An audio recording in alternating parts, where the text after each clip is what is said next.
নিজেকে ভালো রাখার অভিনয়েও আমি হেরে গেলাম। মিথ্যা হাসি ভীষণ সুন্দর লাগে দেখতে, তাই না? পৃথিবীতে কত মানুষ, তারপরও নিজেকে একা মনে হচ্ছে, ভীষণ একা। চারিদিকে যেন মুখোশ পরা শত্রুগুলো আমাকে ঘিরে ধরেছে। মাঝে মাঝে মনে হচ্ছে প্রতিশোধের আগুনে লাফ দেয়, কিন্তু না, ফারহানা বিথির কিচ্ছু করা যাবে না। সে এটাই পারে, সুন্দর হাসি দিয়ে সেখান থেকে বিদায় নিতে। মানুষ আমার বদনাম করবে আর আমি পাহাড়ের চূড়ায় হেঁটে হেঁটে চলে যাব। কারোর কথা শুনতে গেলে পাহাড় থেকে পড়ে যাব, তাই কারোর কথা কানে দিচ্ছি না। আজকে খুবই সুন্দর এবং আমার পছন্দের একটা থ্রি পিস পরেছি। এই কালারটা সব মেয়েকেই সুন্দর লাগে, আর প্রত্যেকটা মেয়েরই পছন্দের একটা রং। এমন সুন্দর তেমন গর্জিয়াস। পুরো ড্রেস ওড়নাতে সিকুয়েন্সের কাজ করা, এমব্রয়ডারির কাজ করা, এন্ড এত সুন্দর এই থ্রি পিসটা আমি নিয়েছিলাম রোজা ফ্যাশন ফেসবুক পেজ থেকে।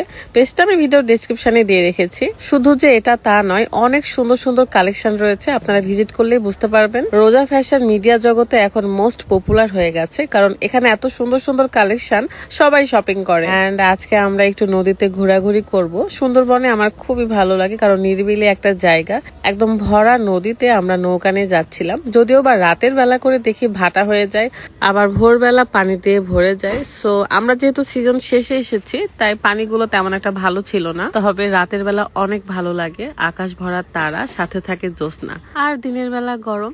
আমি রোদ থেকে বাঁচার জন্য আমার ওড়নাটা দিয়ে মুখ ঢাকছিলাম। মাঝখানে দেখি যে একটা কুমিরের মতো চলে আসতেছে, আমি তো পুরো ভয় পেয়ে গেছিলাম। নৌকা থেকে নেমে যেতে চেয়েছিলাম, বাট পরে ভাইয়ারা বলে যে এটা একটা কোনো গাছের গুড়ি যেটা ভেসে ভেসে আসছে, কিন্তু দেখতে মনে হচ্ছে কুমির আসতেছে।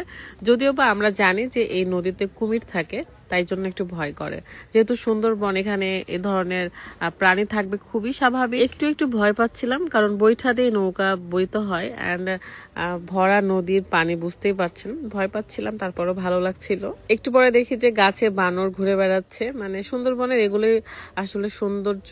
যদিও বা বনের ভেতরে গেলে আরো অনেক প্রাণী পশু পাখি দেখা যাবে, কিন্তু যাদের সাহস আছে তারা যাবে। ভাই, আমি যাওয়ার কোনো ইচ্ছা নাই। প্রথমে নৌকায় আমরা 4-5 জন ছিলাম, পরে মাঝি বলে যে এতজন নিয়ে যাওয়া রিস্ক হবে। সো আমি আর তৃষা চলে গিয়েছিলাম, অ্যান্ড মাঝি ছিল।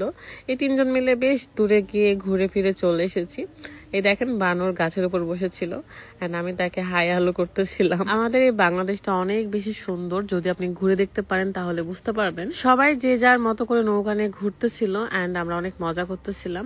দেখতে পাচ্ছেন পানির কেমন স্রোত, এবং পানি একটু পরে নেমে যাচ্ছিল। আপনাদের কাছে সুন্দরবন এই জায়গাটা কেমন লাগে অবশ্যই আমাকে জানাবেন। এবং আর কি কেউ ঘুরতে আসবেন তাহলে আমি বলে রাখি যে জঙ্গলবাড়ি রিসোর্টে আমরা এসেছিলাম, এবং এই রিসোর্ট থেকে অনেক ভালো সার্ভিস আমরা পেয়েছি। জঙ্গলবাড়ি রিসোর্টটা আমি খুব সুন্দর করে ভিডিও করে আপলোড করব, তখন আপনারা দেখতে পারবেন। সো মেয়েরা নেমে যাচ্ছিল, তো রাত নৌকাটা ভালো করে ধরেছিল, যেহেতু মেয়ে আমরা অনেক বেশি ভীতু, একটুতেই ভয় পাই। সো সে আমাদের টেক কেয়ার করতেছিল। আর এই যে আমার মেয়ে ঘুরে বেড়াচ্ছে। মাঝে মাঝে অনেক বেশি খারাপ লাগে, সো অনেক কথাই বলে ফেলি, কিছু মনে করবেন না। মানুষের জীবন তো আপস অ্যান্ড ডাউন তো থাকে। সুন্দরবনের আজকের দ্বিতীয় দিন খুবই ভালো কেটেছে, আলহামদুলিল্লাহ। সবকিছুর জন্য আলহামদুলিল্লাহ। বিদায় নিচ্ছি আমি, ভালো থাকবেন, আল্লাহ হাফেজ।